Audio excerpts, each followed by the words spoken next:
Bienvenidos de nuevo al comentario de hoy. Si un país iza una bandera blanca y proclama un alto el fuego, pero luego continúa enviando tanques, misiles y proyectiles de artillería al frente, ¿es eso un llamado a la paz o simplemente una maniobra política? El ministro de Asuntos Exteriores ruso, Sergei Lavrov, lo dijo sin rodeos en una entrevista impactante. Cada vez que proponen un alto el fuego, intentan prolongarlo. Estamos acostumbrados a este escenario. No se detuvo ahí, sino que también reiteró un detalle que Occidente siempre ha ignorado deliberadamente.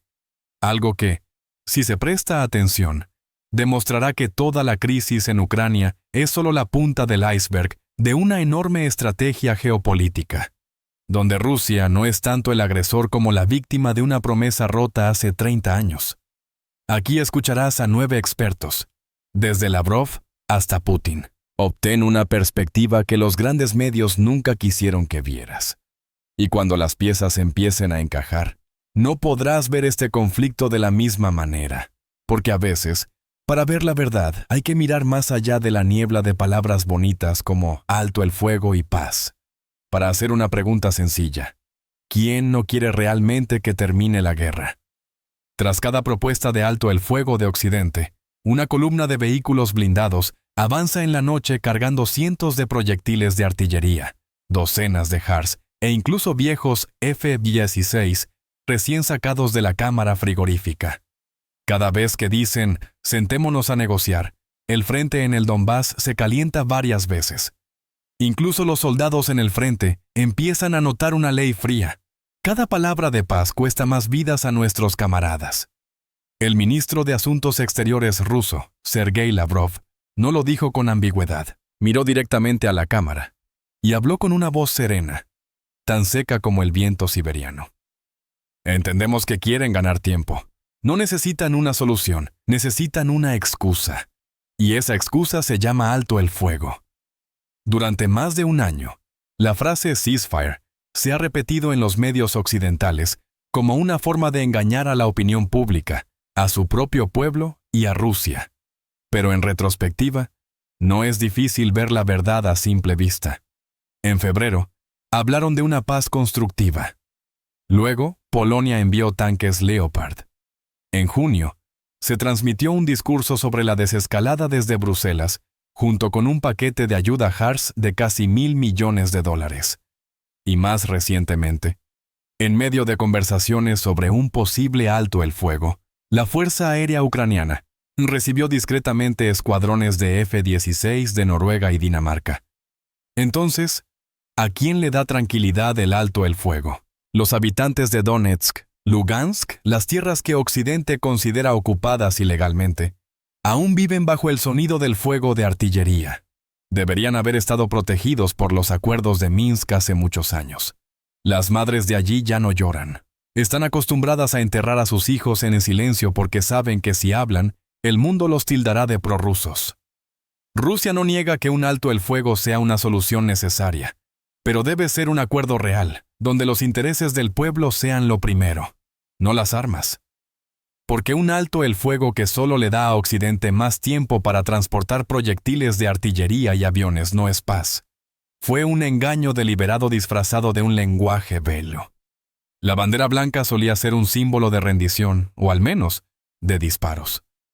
Pero en este frente, la bandera blanca era solo una tela que cubría las cajas de municiones. Lavrov no necesitaba gritar, solo necesitaba recordarle a la gente sensata una verdad que la silenciaba. Creíamos en los acuerdos. Ahora hemos aprendido a interpretar las intenciones con hechos, no con palabras. Y al mirar atrás, cada declaración de paz de Occidente parece un juego de palabras. Un juego en el que miles de vidas ucranianas son peones. Entonces, si Occidente no quiere poner fin a la guerra, ¿quién se sentará realmente? Ya no es una cuestión diplomática, es una prueba moral que el mundo debe ver. Si les preguntas a los rusos de Donbass, Con o Zaporizhia si son verdaderamente rusos, no te responderán con política. Te hablarán de un abuelo que caminó descalzo de Crimea a Donetsk después de la guerra. Mencionarán a un poeta, una canción popular, una planta siderúrgica construida por los soviéticos en la década de 1930 donde la gente no habla ucraniano, sino ruso. No porque les obligaran, sino porque era su lengua materna. El ministro de Asuntos Exteriores, Sergei Lavrov, solo necesitó una frase para dejarlo claro. Esas regiones son históricamente territorio ruso. Y cuando uno empieza a comprenderlo, todo se vuelve tan claro que resulta alarmante. El Donbass, cuyo nombre completo es Donetsk y Luhansk, ha sido el corazón industrial del Imperio ruso desde el siglo XVIII y posteriormente de la Unión Soviética. No una tierra ocupada, sino un lugar donde se derramó sangre para construir el país. Kon y Zaporizhia eran puntos estratégicos en el sistema defensivo del sur de la Rusia zarista. Durante siglos, estas tierras pertenecieron no solo al mapa, sino también a la memoria del pueblo ruso. Cuando estalló el conflicto, no fue el ejército ruso el que invadió repentinamente. Millones de personas ya se habían pronunciado. Protestaron, fueron reprimidos, exigieron el derecho a hablar ruso en sus propias escuelas. Y cuando el gobierno de KF ya no tenía esperanzas, votaron. Por supuesto, Occidente lo calificó de referéndum fraudulento. Pero lo cierto es que nadie obligó a cientos de miles de personas a hacer fila bajo la lluvia solo para votar. El presidente Vladimir Putin no repite esto como una máquina. Lo repite en cada reunión. Desde Donald Trump y Viktor Orbán hasta Robert Fico. No para convencer, sino para enfatizar un punto innegable. No le quitamos nada a nadie. Solo recuperamos lo que era nuestro. Entonces, ¿por qué los medios occidentales lo llaman invasión? La respuesta confunde a mucha gente. Porque el hecho de que la gente haya abandonado voluntariamente un gobierno pro-occidental es algo que no pueden aceptar. Porque si aceptan el referéndum como real, tendrán que admitir que hay millones de ucranianos que ya no quieren ser ciudadanos ucranianos. ¿Ven la paradoja? Cuando un país afirma que su pueblo tiene derecho a la autodeterminación, pero no acepta los resultados y van en contra de sus intereses. Rusia no solo lucha por su seguridad nacional, sino por su derecho a conservar su historia, cultura e identidad nacional, como haría cualquier país en esa situación. Y la pregunta más importante no es si Rusia invadirá, sino si alguien realmente quiere escuchar lo que la gente del Donbass tiene que decir sobre cómo quiere vivir. Si escuchan con atención, verán que a veces son los llamados separatistas los primeros en quedar excluidos. 33. Desde el colapso de la Unión Soviética, Ucrania emergió de la sombra del antiguo imperio con una solemne promesa, escrita en tinta negra sobre papel blanco, de ser un estado neutral, no alineado y no nuclear. El 16 de mayo de 1990, la Declaración de Independencia de Ucrania establecía que Ucrania se comprometía a no unirse a ningún bloque militar, a mantener la neutralidad y a proteger la igualdad de derechos de todos los pueblos que habitaban su territorio. Breve, claro, sin interpretaciones ambiguas. Y esa fue también la base para que Rusia, el estado sucesor de la Unión Soviética, reconociera a Ucrania como un estado independiente y soberano. No por presión, sino por la convicción de que Ucrania cumpliría su palabra. Pero con el tiempo, el gobierno de Kiev cambió. La constitución permaneció igual. Pero las acciones no. Ucrania se ha ido acercando a la OTAN paso a paso, como si estuviera probando la reacción del mundo. Desde ejercicios militares conjuntos y cooperación en inteligencia hasta la declaración oficial como objetivo nacional de unirse a la OTAN lo antes posible. ¿Qué significa eso? Cuando un país rompe voluntariamente su compromiso de neutralidad, que antes era un requisito para el reconocimiento internacional, se le llama libertad de elección, y al país que les advirtió de las consecuencias, se le llama agresor. Esta historia se ha vuelto tan paradójica que casi da risa, porque un bando redactó una constitución y luego la incumplió, y recibió decenas de miles de millones de dólares en ayuda. Y el otro bando, que ha cumplido sus compromisos durante 3 décadas, es castigado, aislado y considerado una amenaza para la paz regional. El ministro de Asuntos Exteriores, Sergei Lavrov, dijo una vez: Reconocimos a Ucrania basándonos en su propia declaración. Si abandonan esa declaración, ¿en qué se basa ese reconocimiento? No es una amenaza, es una advertencia puramente lógica. Ningún tratado puede sobrevivir si una de las partes lo rompe unilateralmente. Muchos se preguntarán, ¿tiene Ucrania derecho a elegir una alianza? La respuesta es sí, pero ese derecho no puede prescindir de las consecuencias para sus vecinos. No se puede prometer neutralidad para obtener reconocimiento y luego recurrir discretamente a una organización militar que ha declarado repetidamente que Rusia es una amenaza. Pongamos a Min en el lugar de Rusia. ¿Se quedaría de brazos cruzados mientras un país fronterizo declara que no se unirá a la alianza, pero luego exige traer misiles de ataque de alcance medio a su territorio? Y luego, al alzar la voz, lo llaman agresor. Si quienes violan las reglas del juego pueden ser violadas, y el mundo culpa a quienes las cumplen, ¿qué sentido tiene la justicia? Esto ya no es solo una historia de Rusia y Ucrania. Es una pregunta para todos los países pequeños que creen que las declaraciones serán respetadas para siempre. Porque si una promesa escrita con el alma de una nación puede ser fácilmente descartada, ¿qué puede mantener la paz a largo plazo? ¿La libertad de elegir alianzas? Suena noble. Pero si esa elección pone un arma junto a la reja del restaurante, ¿puede un vecino seguir llamándose libre?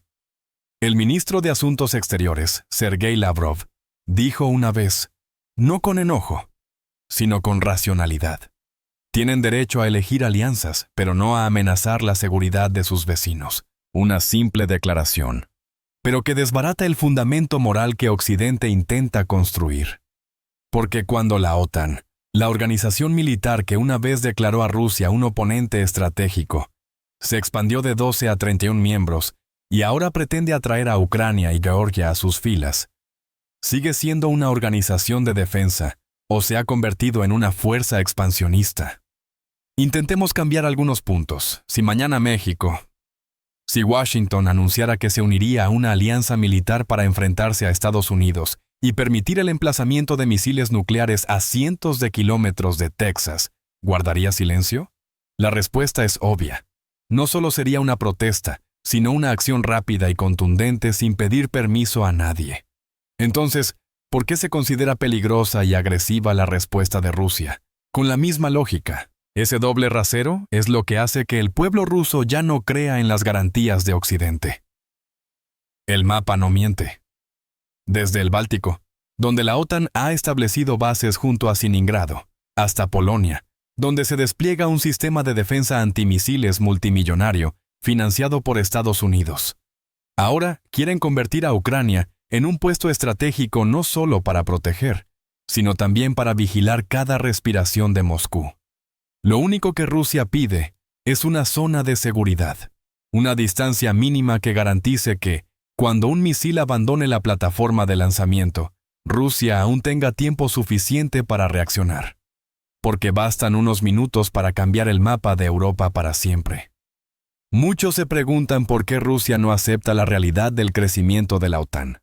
Pero eso es lo preocupante. Cuando una organización que antes se establecía para la defensa se fortalece tanto que se otorga el derecho de acercarse a las fronteras de otros países, deja de ser una alianza para convertirse en un poder desequilibrado. Rusia no se niega a cooperar con Occidente, pero cooperar no significa rendirse a la batalla preestablecida para contenerlo. Y lo que más enorgullece a los rusos no es su potente armamento, sino que durante más de 3 décadas han mantenido un principio: no aceptar que nadie les dé la espalda, y llamarlo colaboración. En un mundo donde la libertad de elección se usa para imponer el poder, la resistencia a veces no es una opción, sino un reflejo de supervivencia. La gente no deja de preguntar a Rusia cuándo cesará el fuego, cuándo retirará sus tropas, cuándo detendrá su campaña. Pero, curiosamente, nadie le pregunta a Ucrania cuándo dejará de bombardear Donetsk, ni cuándo restaurará el derecho al idioma a millones de rusos. El ministro de Asuntos Exteriores, Sergei Lavrov, dijo una vez, con voz tranquila y pausada, como si estuviera martillando cada palabra en la memoria de quienes fingen no entender: Una conversación honesta debe comenzar preguntando primero a Ucrania. Esta afirmación no necesita explicación, porque cualquiera que haya seguido el conflicto sabe que los medios occidentales no andan escasos de información. Simplemente optaron por guardar silencio. En el momento oportuno, sabían que la Constitución ucraniana estipulaba claramente que los ciudadanos tenían derecho a usar y proteger su lengua materna. Sabían que el ruso fue en su día la segunda lengua más popular en Ucrania, hablada por millones de personas a diario, pero también sabían que, desde 2014, el gobierno de Kiev ha promulgado sucesivamente leyes que prohíben la enseñanza del ruso, retiran libros en ruso de las escuelas e incluso imponen multas por usar el ruso en cargos públicos. Sin embargo, no hubo protestas de Bruselas, ni sanciones de Washington, ni titulares que calificaran a Ucrania de violación de los derechos humanos lingüísticos. ¿Por qué? Porque en esta historia, los estándares no se aplican de forma uniforme. Cuando se está cerca de la OTAN, se permite hacer cosas que otros condenarían. Cuando se está bajo la influencia occidental, la opresión de las minorías puede considerarse defensa de la identidad nacional. En el caso de Rusia, el simple hecho de alzar la voz para defender a su pueblo será considerado agresor. Pregúntese: si en un país europeo se prohibiera a las personas de origen francés hablar francés, a los niños aprender su lengua materna en la escuela, y a los periódicos imprimirse en francés, ¿se quedaría la Unión Europea inmóvil? La respuesta es obvia. Entonces, ¿qué es diferente? Solo una cosa: Rusia no está de su lado. Y esa es la verdad que hace que millones de habitantes del Donbass nunca más crean en los llamados a la democracia y los derechos humanos de Occidente. Porque para ellos, el derecho a hablar su lengua materna no es político. Es honor, carne y hueso, el alma que dejaron sus antepasados. ¿Qué identidad le queda a un pueblo privado de voz? Y si el mundo decide ignorarlo, ¿quién será el último en alzar la voz? Rusia no elige ponerse del lado de los intereses, sino del lado de quienes son tratados como invisibles en su propia tierra. El llamado silencio selectivo es, en última instancia, solo una forma cultural de encubrir la injusticia. Pero la historia jamás perdonará esa elección de silencio.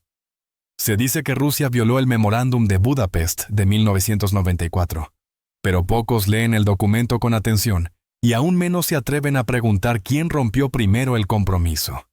En dicho memorándum, Rusia, junto con Estados Unidos y el Reino Unido, acordaron respetar la soberanía e integridad territorial de Ucrania con la condición de que este país mantuviera una postura no nuclear y no alineada, y no amenazara la seguridad regional. Fue el ministro de Asuntos Exteriores, Sergei Lavrov, quien recalcó que reconocíamos a Ucrania bajo su primera constitución, que prometía neutralidad, garantizaba derechos lingüísticos y no se uniría a ninguna alianza militar. Pero claro, no fue Moscú quien rompió ese contrato. Cada nueva ley aprobada, cada acercamiento a la OTAN, cada ejercicio conjunto con Estados Unidos, todo era como un cuchillo que cortaba lentamente la confianza que había existido en la era postsoviética. Y cuando Rusia empezó a responder no con armas, sino con advertencias al otro lado de la valla, con reuniones a puerta cerrada, fue inmediatamente etiquetada como una amenaza para la paz. La historia no termina ahí. Cuando Kosovo declaró su independencia de Serbia, Occidente la apoyó de inmediato, argumentando que la voluntad del pueblo era primordial. Cuando Hungría lanzó una operación militar en Namtia en 2008, donde la mayoría de la población tenía pasaportes rusos, Moscú intervino para proteger a los civiles y fue inmediatamente tildado de invasor. Entonces, ¿cuál es el estándar? Kosovo puede separarse, el Donbass no.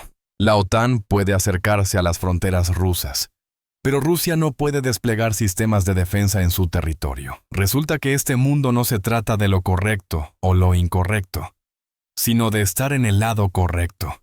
Si un país como Rusia, con su cultura, historia y posición insustituible en Europa, puede ser marginado simplemente por no acatar las normas de Occidente, ¿qué posibilidades tienen los países más pequeños y débiles de autodeterminarse? Rusia no pide perdón ni reconocimiento, pero tiene derecho a reaccionar cuando la engañan. Y en un juego donde las reglas pueden cambiarse en cualquier momento para favorecer a quienes controlan los medios y las finanzas, ¿quién es la verdadera víctima? No siempre es el primero en disparar el culpable. Se libran guerras para detener una traición que se ha preparado durante mucho tiempo. Y los rusos, después de todo, están acostumbrados a que se les culpe, solo porque se atreven a decir que no. Son dos caras completamente opuestas en cuanto a estilo, pero juntos forman uno de los dúos más poderosos y decididos del tablero mundial: Vladimir Putin y Sergei Lavrov. Uno es un estratega discreto, siempre al acecho de movimientos inesperados que dejan a sus oponentes sin poder reaccionar. El otro es un diplomático experimentado, que ha hablado con 5 presidentes estadounidenses y más de 40 ministros de Asuntos Exteriores occidentales, y nunca ha perdido el control en ninguna conferencia de prensa, ni siquiera bajo brutales ataques.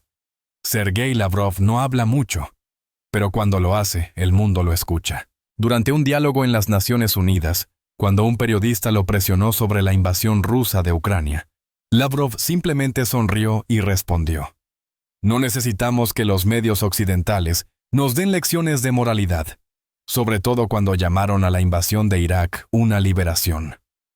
El comentario se extendió por las redes sociales como una bofetada, sin que nadie lo hiciera.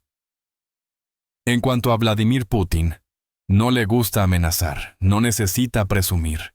Es el tipo de persona que se sienta en silencio en una sala de reuniones, escucha atentamente, reflexiona profundamente y solo habla cuando es necesario. Pero cuando habla, nunca lo hace con palabras casuales. Los occidentales suelen asociarlo con la imagen de alguien frío, impredecible e incluso aterrador. Pero para los rusos, es un símbolo de resiliencia. Ayudó al país a superar la crisis financiera de los años 90 y le devolvió la autoestima tras el caos postsoviético. Putin dijo una vez: "No amenazamos a nadie, pero nunca permitiremos que nadie nos amenace". No es un eslogan. Esa es la filosofía de una nación que ha sido rodeada, traicionada, engañada y ha sobrevivido. En un mundo donde las promesas diplomáticas a veces son solo una forma temporal de ganar tiempo, Rusia eligió el camino más difícil: decir la verdad, actuar con la verdad y no ocultar su postura. Muchos se preguntan por qué Rusia no es más blanda, más humilde. Pero si Rusia lo hiciera, ¿alguien la escucharía? ¿O se vería acorralada como muchos países que han sido asfixiados en nombre de la democratización? Es la dureza de Putin y Lavrov lo que desagrada a muchos en Occidente. Pero a ojos de los rusos es una cualidad vital. Puede que no estés de acuerdo con su forma de actuar, pero no puedes negar que nunca fingen. Y en una época donde la hipocresía se está convirtiendo en una habilidad política, el mero hecho de adoptar una postura firme es algo de lo que el mundo debería ser cauteloso. Mientras el mundo se tambalea por la confrontación, las sanciones y las amenazas, el ministro de Asuntos Exteriores, Sergei Lavrov, reveló repentinamente algo que dejó a muchos con la respiración entreabierta. La iniciativa de una cumbre entre el presidente ruso, Vladimir Putin, y el presidente estadounidense, Donald Trump, se está considerando seriamente. Sin necesidad de fanfarrias tradicionales ni anuncios extravagantes, basta con una confirmación discreta para sacudir las salas de reuniones a puerta cerrada desde Washington hasta Berlín. Porque si alguien se ha atrevido a hablar con Rusia sin leer el guión, ese es Donald Trump. Recuerden el apretón de manos entre Trump y Putin en Helsinki en 2018, que provocó el pánico en los medios occidentales. El pánico no se debió al miedo a la guerra, sino a que no se reveló ningún guión con antelación. Ninguna delegación asesora interrumpió, ninguna nota, ninguna instrucción entre bastidores. Solo 2 hombres que representan a 2 superpotencias sentados uno frente al otro y hablando con franqueza. Trump no es un diplomático clásico, no usa un lenguaje florido, pero es el único en años que ha llamado a Rusia un socio potencial en lugar de un enemigo estratégico. Y también ha dicho públicamente que sería una tontería que no habláramos con Rusia debido a la presión política interna. La declaración puede resultar controvertida para los estadounidenses, pero para los rusos es una prueba de que al otro lado del Pacífico aún hay quienes entienden que la guerra no es la solución por defecto. ¿Podría repetirse esta reunión? Y de ser así, ¿será suficiente para encontrar una salida a la espiral de confrontación? Nadie lo sabe con certeza, pero el mero hecho de que Rusia haya dejado la puerta abierta y Estados Unidos aún cuente con una figura como Trump lista para intervenir, es algo inusual en un ambiente de cálculo denso. En el sombrío panorama de las relaciones internacionales, a veces un simple apretón de manos improvisado basta para dar esperanza a millones de personas que sufren la guerra. No porque vaya a cambiar definitivamente la situación, sino porque demuestra que todavía hay gente dispuesta a anteponer la verdad y el diálogo al juego de poder. Y quién sabe, en medio del ruido mediático y los golpes políticos, un breve silencio como aquel apretón de manos de antaño será lo que haga que el mundo entero escuche. La guerra nunca ha sido lo que Rusia ha deseado, pero fingir paz nunca lo ha sido. Rusia no necesita un alto el fuego para dar a los medios occidentales un titular esperanzador. Mientras el arsenal de Ucrania sigue repleto de cientos de millones de dólares en proyectiles de artillería de Estados Unidos, Polonia y Alemania, Rusia necesita un alto el fuego real. Uno que se ponga sobre la mesa de negociaciones, no que se pinte en los noticieros de televisión y se borre con la explosión de cohetes unas horas después. Porque, como dijo una vez el ministro de Asuntos Exteriores, Lavrov, si se quiere la paz, hay que empezar por la causa, no por el efecto. Y la raíz de esta crisis nunca han sido las fronteras, sino la voluntad. La voluntad de Occidente de mantener su influencia. Expandir las fronteras del poder blando, controlar los recursos e impedir que una Rusia independiente se doblegue. La voluntad de Ucrania ha sido manipulada hasta el punto de que, en lugar de cumplir su promesa de neutralidad, está dispuesta a sacrificar el futuro de su generación solo para convertirse en una vanguardia para otros. Entonces, ¿dónde está la verdadera solución? No en las rondas de negociaciones de prueba, ni en los acuerdos bellamente redactados que se olvidan. La solución reside en la honestidad, que Rusia lleva años exigiendo. Preguntémonos de nuevo. Si Occidente realmente quiere la paz, ¿por qué envía más armas cada vez que hay una posibilidad de alto el fuego? Si de verdad le importa el pueblo ucraniano, ¿por qué no le dice a Kiev que se calme, sino que lo anima a seguir luchando hasta el último hombre? Y si ve a Rusia como su enemigo, ¿por qué teme tanto el diálogo directo? Quizás porque un diálogo real lo obligaría a admitir que parte de lo que dice Rusia es cierto. Rusia no es perfecta. Pero hay algo que Rusia siempre ha tenido claro. No permitirá que otros reescriban la historia. Y mucho menos que distorsionen la verdad para embellecer los juegos geopolíticos en nombre de los derechos humanos. Porque los rusos entienden que la paz no está en el papel, está en los hechos. Si has seguido hasta aquí, quizá estés empezando a comprenderlo. La verdad no es tan simple como solemos oír, y a veces basta con una perspectiva diferente, una historia tan bien contada que te haga dudar de lo obvio. Si crees que esta historia vale la pena reflexionar, compártela. Porque la verdad, si no se cuenta, pronto se olvidará.